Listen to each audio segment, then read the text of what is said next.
बस उसको दे दो बोलो मैं हेठ ना आवा गल्ला कर मारी इस तरह से बुबू को बोलो बुबू आ जाओ ये ले चाह तो गल्ला ये और का चाहिए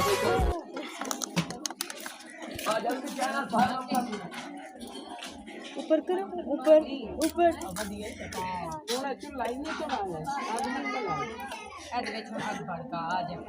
आप भी दिखा दो तीज दिखा लो मुझे सलाम कर दो सलाम ये मेरे व्रत करो